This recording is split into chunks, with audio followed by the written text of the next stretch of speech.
ओम श्री वेद पुरुषाय नमः। नमस्कारः। क्लास नंबर 407 श्रीमद् भगवद गीता जी शंकराचार्य जी के भाष्य के अनुसार आरंभ किया जाता है। ओम श्री सीता रामचंद्राभ्याम नमः। नमो गुरुभ्यः। ओम अथ काल देवताः श्री संवत् 2081 फाल्गुन कृष्णपक्षः द्वितीया शुक्रवारः पूर्वा फाल्गुन नक्षत्रम् उत्तरायणं शिशिर ऋतुः। ओम तत्सत् श्री शंकराचार्याय गुरवे नमः। इन्द्रियस्येन्द्रियस्यार्थे रागद्वेषौ व्यवस्थितौ तयोर्नवशमागच्छेत् तौ ह्यस्य परिपन्थिनौ। अध्याय नंबर 3 और श्लोक नंबर 34। Shrimad Bhagavad Gita ji, Gita Press, Gorakhpur, book number 10, Shankaracharya ji के भाष्य वाली पुस्तक। अच्छा जी, तो क्या कनेक्शन है हमारा? पीछे भगवान ने हमें बताया है कि क्यों लोग जो यज्ञ व्यवस्था भगवान ने बनाई है कर्म के अनुसार, अपने अपने पूर्व जन्म के कर्म के अनुसार आपको यज्ञ में अपना अपना स्थान ब्राह्मण, क्षत्रिय, वैश्य वर्ण आदि के रूप में प्राप्त होगा। सबको अपने अपने यज्ञ के में जो अधिकार है उसके अनुसार ही भगवान की यज्ञ में आहुति डालना है। लेकिन इस वैदिक धर्म को, भगवान के अनुशासन को लोग पालन नहीं करते और उसका कारण भगवान बता रहे हैं। ना करने का कारण है प्रकृति। ठीक है, यहाँ पर बताया गया प्रकृति ही नाम पूर्वकृत धर्म अधर्म आदि संस्कार। इसलिए हमारे अंतःकरण पे पहले ही छपाई हुई है। हमारी जो चश्मा है, अंदर का इंस्ट्रूमेंट है, देखने का इंस्ट्रूमेंट, वो पहले ही कलर्ड है। उसके ऊपर पहले ही राग और द्वेष, पूर्व जन्म के लाइक और डिसलाइक की मैल चिपकी हुई है। इसलिए हमको अपने हित में धर्म वो करने ही नहीं देंगे। जन्म से ही हम लाइक, राग, डिसलाइक माने द्वेष, जो हमारे पूर्व जन्म से आए हैं और इस जन्म में अभिव्यक्त हो गए हैं। उन्होंने पिशाच की तरह हमें पकड़ लिया है और बस हम पूरा जन्म धर्म का उल्लंघन ही करते जाएंगे। जो अच्छा लगता है वो करेंगे, जो अच्छा नहीं लगता उसके विरुद्ध जाएंगे, वो नहीं करेंगे। लेकिन जो हितकारी है वो नहीं करेंगे। हितकारी धर्म है और अच्छा क्या लगता है वो धर्म के विरुद्ध है। धर्म भी तभी करेंगे अगर अच्छा लगता है।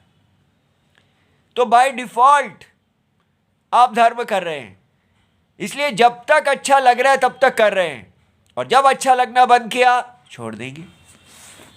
कहते हैं देखिए मैं तो विवाह करता हूं, विवाह करना धर्म है। क्यों विवाह कर रहा हूं? क्योंकि पत्नी अच्छी लगती है और जब अच्छी नहीं लगेगी तो उसको छोड़ दूंगा। इसलिए जब आपने उसको ग्रहण भी किया तो किस लिए ग्रहण किया? धर्म के लिए नहीं किया, राग के लिए किया। सब कुछ राग के लिए करते हैं, धर्म के लिए नहीं करते हैं। इसलिए जब परिस्थिति विरुद्ध हो जाती है तो छोड़ देते हैं। अर्जुन भी अभी तक वो कह रहे हैं कि मैं क्षत्रिय धर्म पालन करता हूं, लेकिन वास्तव में वो अपना राग पालन कर रहे थे। उनको ये सब करना अच्छा लग रहा था। इसीलिए आज उनके सामने उनके जब बंधु बांधव आ गए तो वो डगमगाने लगे, वो कहने लगे कि मैं इस धर्म को छोड़ दूंगा। क्यों? क्योंकि ये मेरे राग के अनुकूल नहीं है। ठीक है, इसलिए राग और द्वेष ही हमें चालित करते हैं। वही हमारे गुरु हैं, वही हमारे मास्टर हैं। ठीक है, हमारे स्वामी हैं, हम उनके दास हैं। इसलिए भगवान कहते हैं कि मैंने जो व्यवस्था बनाई है उसको लोग नहीं पालन करते।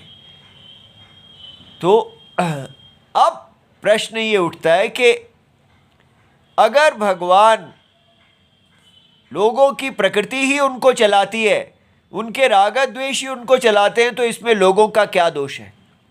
वो बेचारे क्या कर सकते हैं? पूर्व जन्म से ही वो इन राग और द्वेषों के साथ पैदा हुए हैं। तो इसलिए आप उनको कैसे दंड दे सकते हैं? क्या आपने अपने वर्ण आश्रम धर्म का पालन नहीं किया? क्योंकि वो स्वतंत्र ही नहीं है।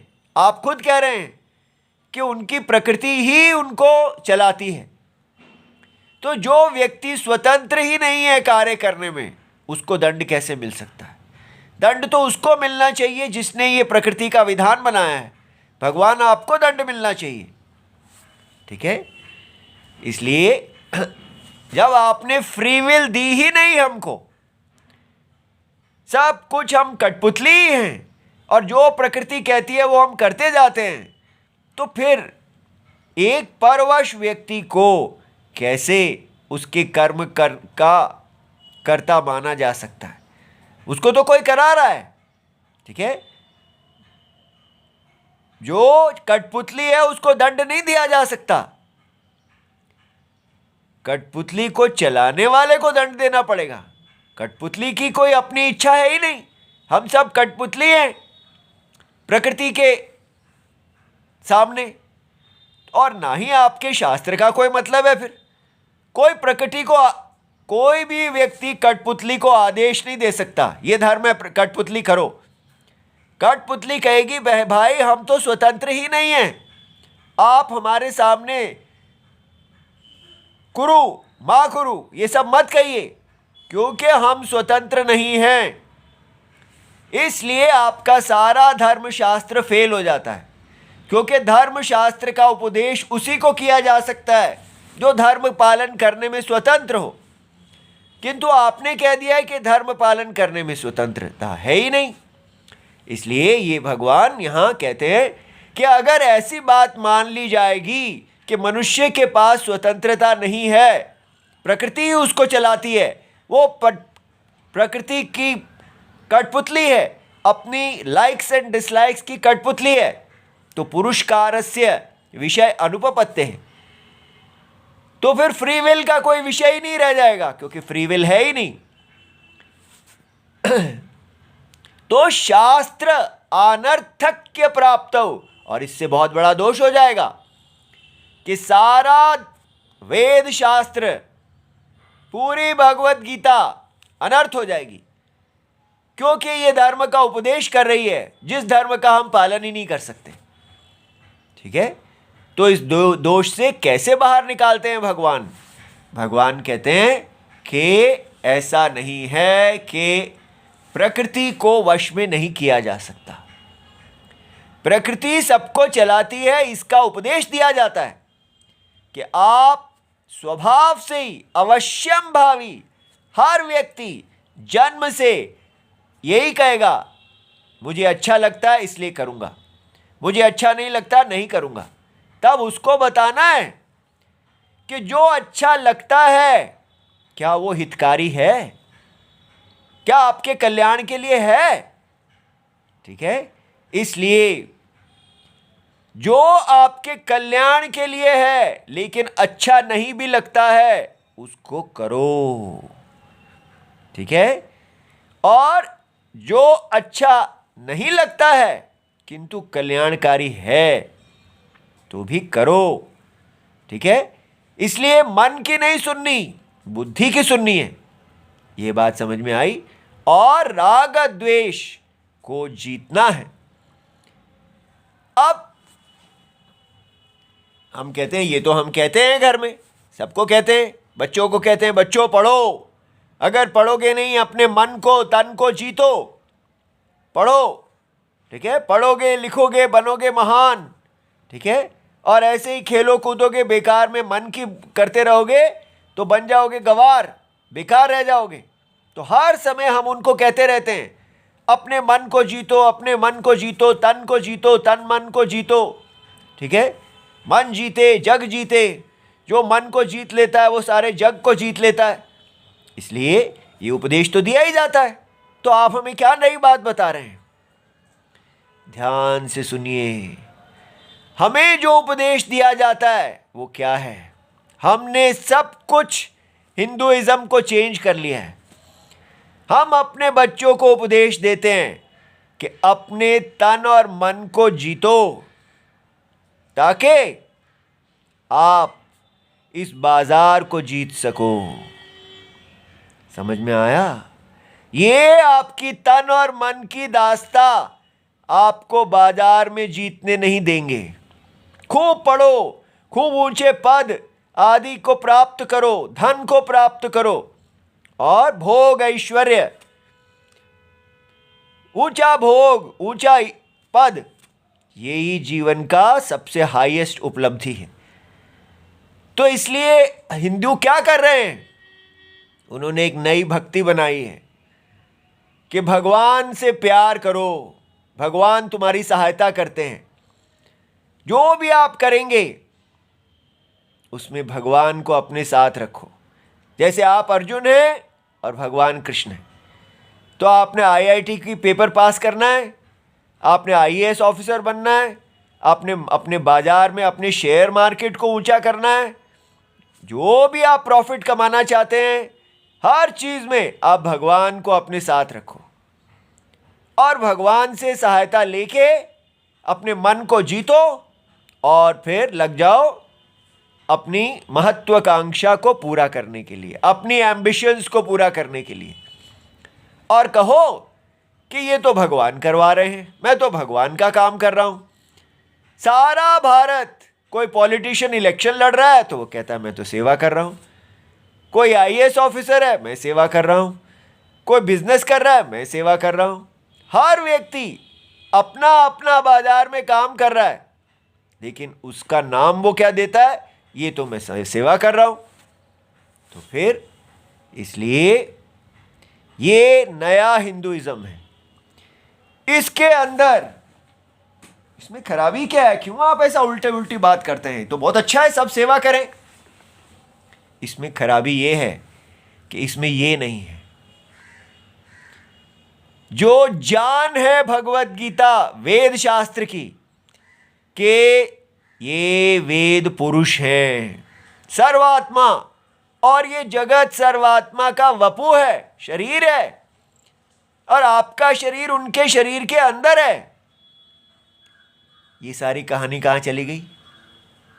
ये हमारी नई भक्ति क्या करती है? बस कृष्ण जी, राम जी, आप मेरी इच्छाएं पूरी करो, करते हैं कन्हैया और नाम मेरा हो रहा है। वाह, सारे लोग यही तो चाहते हैं, कन्हैया हमारा होमवर्क करते रहे, मार्क्स हमें मिलते रहे। ठीक है, इसलिए होना क्या चाहिए था? होना चाहिए था करते हैं हम, नाम राम जी का हो रहा है, जय राम जी की होनी चाहिए थी, हमने उल्टा करा दिया। राम काम करेंगे राम जी और जय होगी हमारी। यही तो हम चाहते हैं कि राम जी हमारे नौकर बने। शास्त्र क्या है? हमको राम जी का नौकर बनना था। बिल्कुल उल्टा। ये बात आप समझ रहे हैं? ये नई भक्ति जो है, ये लगता है ये तो बड़ी अच्छी है, ये यूनिवर्सल है, सब भगवान सबके पास हैं, ब्राह्मणों के नहीं है, क्षत्रियों की नहीं है, वैश्यों की नहीं है। वर्ण आश्रम खत्म करो और बचा क्या? एक भगवान है जो आप उनको कह सकते हैं, हे भगवान मैं आपको नमस्कार करता हूं, मेरी इच्छाएं पूरी करो, मैं ये बनना चाहता हूं, मैं वो बनना चाहता हूं, मेरी इच्छाएं पूरी करो। और वो बाजार का सिस्टम है, सब लोग यहां महत्वाकांक्षी हैं और ऊपर से बोलो कि मैं सेवा कर रहा हूं, लेकिन आपको अपना पॉलिटिक्स ही प्ले करना पड़ता है। बिना पॉलिटिक्स के ये सब बाजार नहीं चलता। बाजार का मतलब है ऊपर बढ़ना, दूसरे को गिराना, ऊपर आगे जाना। कोई आपके लिए रास्ता नहीं छोड़ेगा। सबको अपनी अपनी चालाकी से ऊपर बढ़ना होता है, अपनी अपनी गेम खेलनी होती है, अपनी अपनी बार्गेनिंग पावर चलानी होती है। ये बाजार धर्म है। हम उस बाजार धर्म को स्वीकार कर रहे हैं कि बाजार में तो ये सब करना ही पड़ेगा, लेकिन ये मेरी सेवा है। सब उल्लू बना रहे हैं भगवान को। इसलिए अच्छी तरह समझ जाइए, ये नई भक्ति जो है, जो इक्वालिटी भक्ति है, जिसमें भगवान सबको उपलब्ध हैं, सबकी इच्छाएं पूरी करने के लिए बैठे हैं, ये सब चालाकी है। भगवान को उल्लू नहीं बनाया जा सकता। इसलिए अच्छी तरह समझिए कि भगवान यहां क्या बता रहे हैं। देखिए, इंद्रियस्य अर्थे, 2 बार इंद्रियस्य आया है। इंद्रियस्य माने इंद्रिय के, फिर इंद्रिय के अर्थ में, इंद्रिय के अर्थ में। तो शंकराचार्य जी उसको बना देते हैं बहुवचनम। सर्वेन्द्रियाणाम अर्थे शब्दादि विषये इष्टे रागः अनिष्टे द्वेषः। ठीक है, इसका मतलब ये एक जनरल नॉलेज है, ये ज्ञान का विषय है, ये साइंस है। क्या यूनिवर्सली जैसे ग्रेविटी सबके ऊपर काम करती है, वैसे ही वो कह रहे हैं सभी इंद्रियों का अपने अपने अर्थ में। तो शब्दों का अर्थ क्या होता है? शब्द आदि विषये। ठीक है, जैसे शब्द उसको हम श्रवण इंद्री, कान से सुनते हैं, कान की इंद्री से। ठीक है, स्पर्श त्वचा इंद्री से उसको प्रकाशित करती है। ठीक है, रूप चक्षु इंद्री प्रकाशित करती है, रस जिह्वा और गंध नासिका। इस प्रकार पांचों ज्ञान इंद्रियां अपने अपने जब विषय को प्रकाशित करती हैं तो क्या होता है? अपने आप ही एक ही विषय, एक ही चीज 2 लोगों के सामने रखते हैं। एक को लगता है इष्ट, ये तो प्रिय है, और दूसरे को लगता है अप्रिय है। एक ही चीज है। देखिए कितनी कमाल की बात है। वस्तु वही है, एक ही रसगुल्ला सामने रखा गया है। एक कहता है इष्ट और दूसरा कहता है अनिष्ट। साइंटिस्ट कहेगा कि भाई वो एक ही चीज है, उसके एक ही गुण हैं। तो इसलिए उसको बोलते हैं सब्जेक्टिविटी, कि हर व्यक्ति का जो अंतःकरण है उसके अंदर इसका मतलब सेम नहीं है। सामने जो वस्तु है वो एक ही है, लेकिन हर व्यक्ति का जो अंतःकरण है, जो इंटरनल इंस्ट्रूमेंट है जिसके द्वारा वो देख रहा है, उसके अंदर डिफरेंसेस हैं, भेद है। ये हमें विचार से ही समझ में आता है। किसका मतलब जो भी चीज इष्ट लगती है उसमें राग, उसको उसमें प्राप्ति की इच्छा आ जाती है, और जो अनिष्ट लगती है उसमें द्वेष आ जाता है।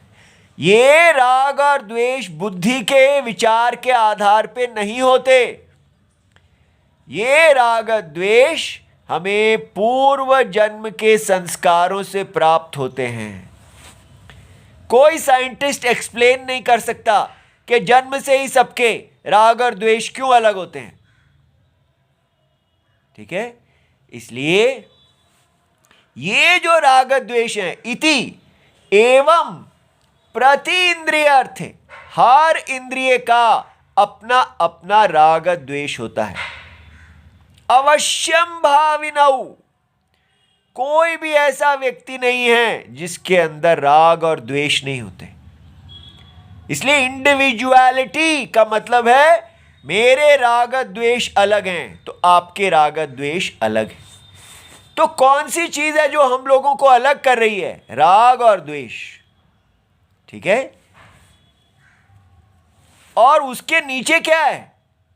साइंटिस्ट लोग कहते हैं कि नहीं, उसके नीचे तो बस एक वी आर ऑल सेम, लेकिन ऐसा नहीं है। राग द्वेष के नीचे हम अपने पूर्व जन्मों के कर्म से ब्राह्मण, क्षत्रिय, वैश्य, शूद्र हैं। ये बात समझ में आ रही है? इसलिए भारत में ही अगर ये ऐसा ब्राह्मण क्षत्रिय होता तो सारे वर्ल्ड में होना चाहिए। नहीं, भारत पुण्य भूमि है, यहां वर्ण आश्रम धर्म है। ऐसे ही भारत में जन्म नहीं मिल जाता। यहां पर व्यक्ति ब्राह्मण, क्षत्रिय, वैश्य, शूद्र रूप में जन्म लेता है भगवान के अंग में। इसके बाहर पेरिफरी है। तो इसलिए कहा जा रहा है, ये शास्त्र मुख्य रूप से इन चारों को कहा जा रहा है कि इनका स्थान निर्धारित है। ये लोग अपने धर्म का पालन करेंगे तो बाकी सारा विश्व इनके साथ चलेगा। यही अपने धर्म को छोड़ देंगे तो धर्म ही गिर जाएगा। ठीक है, इसलिए क्या करना है? हमको कहा जा रहा है कि ऊपर से हमें लगेगा हम तो सब अपने अपने राग द्वेष वाले हैं। बच्चा कहेगा mummy I like it, you don't like it. तो इसलिए आप अपनी राग द्वेष मुझ पे मत डालिए। मैं अपने राग द्वेष से चलूंगा, आप अपने राग द्वेष से चलोगे। We are different. मैं आपका बेटा हूं, लेकिन मेरे राग द्वेष मेरे हैं, आपके राग द्वेष आपके हैं। ये आजकल कहा जा रहा है और सबको लगता है हाँ तो बात तो ठीक है भाई, इसके राग द्वेष अपने हैं, ये जैसे जीना चाहता है वैसे जिए। हमारे राग द्वेष अपने हैं, हम वैसे जिए जैसे हम जिए। इसलिए सब अलग अलग अकेले रह रहे हैं।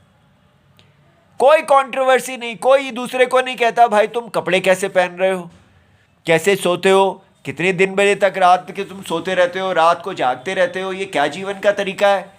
वो कहता है मम्मी पापा अपने राग द्वेष अपने पास रखो, मेरे राग द्वेष, मेरा तरीका अपना है। मैं हूं, आप हो। और दोनों मम्मी पापा, पिताजी माताजी मुंह बंद, क्योंकि मैं हूं, आप हो। वी आर नॉट वन, हम सब अलग अलग हैं। लेकिन ये राग द्वेष कहां से आए? इसके नीचे हम ब्राह्मण, क्षत्रिय, वैश्य, शूद्र थे। वो ही दिखाना ही मुश्किल है। हम तो यहीं बैठे हैं बस। हम क्या, साइंस क्या कह रही है? आपके राग द्वेष हैं। नीचे क्या है? नीचे सब लोग कंज्यूमर हो। You are all consumers.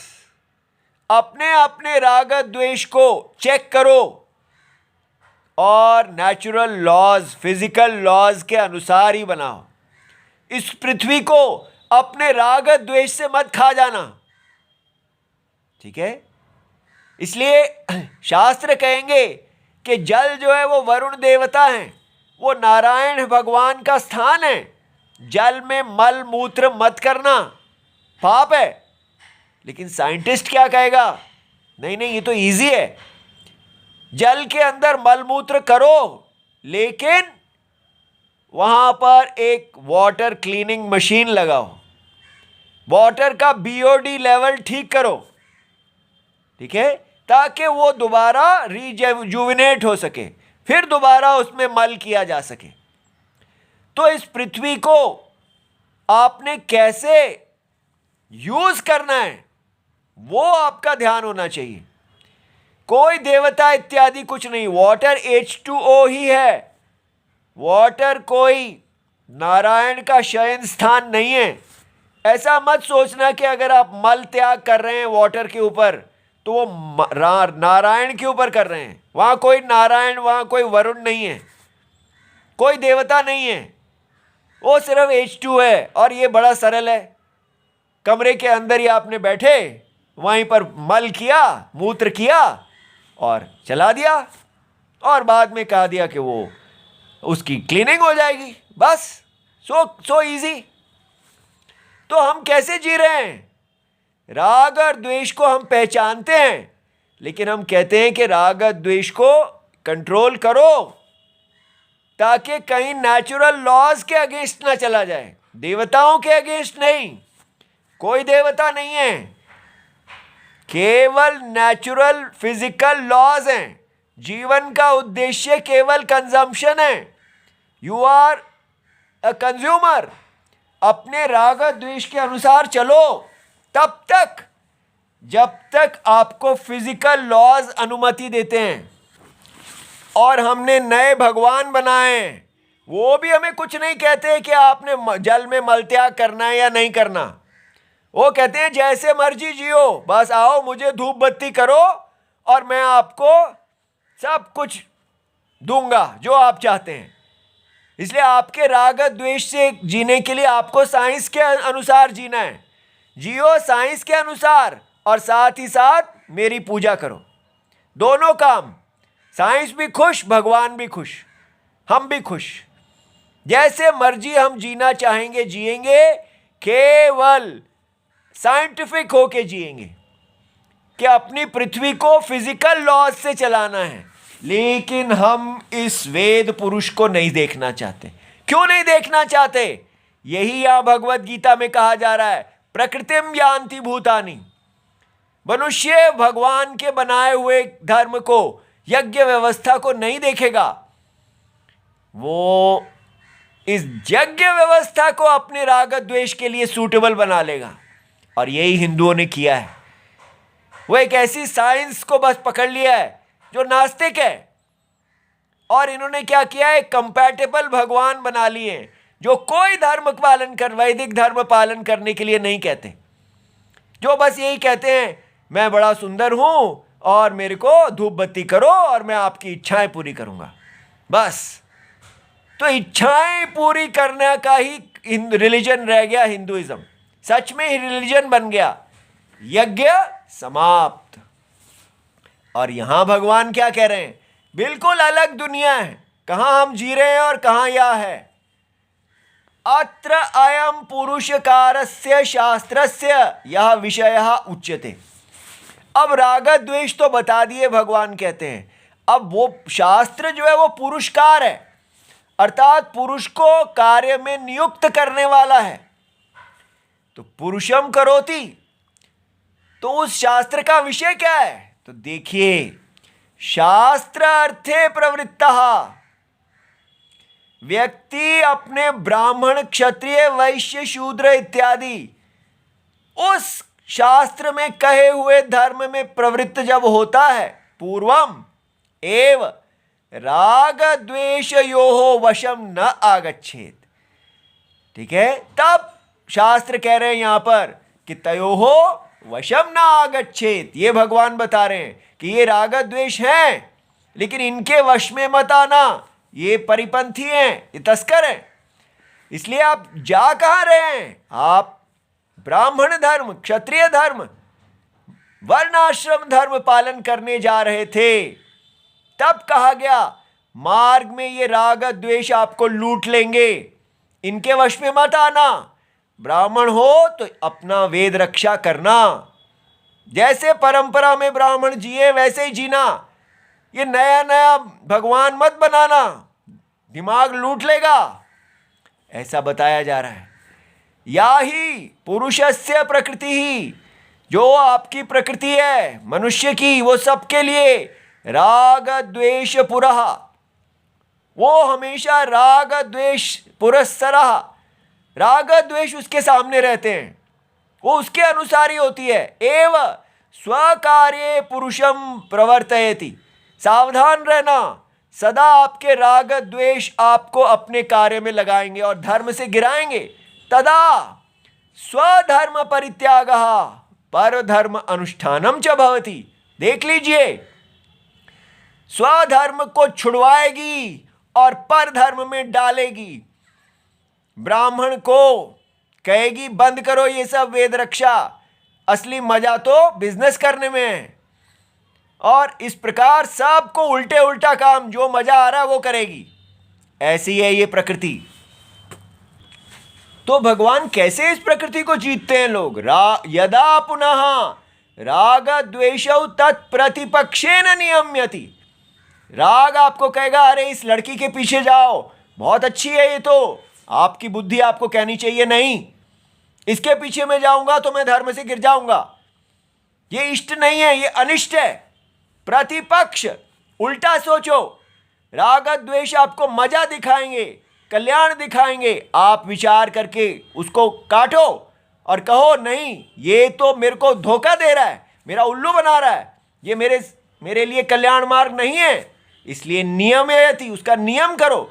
तदा शास्त्र दृष्टि ही एव पुरुषः भवति, तब आप शास्त्र दृष्टि के अनुसार चल पाएंगे, न प्रकृतिवशः। तो दो ही तरीके हैं जीने के, या प्रकृति के वश होके जी लो या शास्त्र दृष्टि से जी लो। ठीक है, इसलिए तस्मात् तयोः राग द्वेषयोः वशम न गच्छेत्, इसलिए इन दोनों के वश में नहीं आना। यतः तौ ही अस्य पुरुषस्य परिपंथिनौ, ये दोनों चोर हैं। श्रेयो मार्गस्य विघ्नकारिणौ, कल्याण कार्य में ये विघ्न करने वाले तस्कर हैं, चोर के समान हैं। इत्यर्थः, सावधान। ठीक है। ओम नमो भगवते वासुदेवाय। प्रणाम।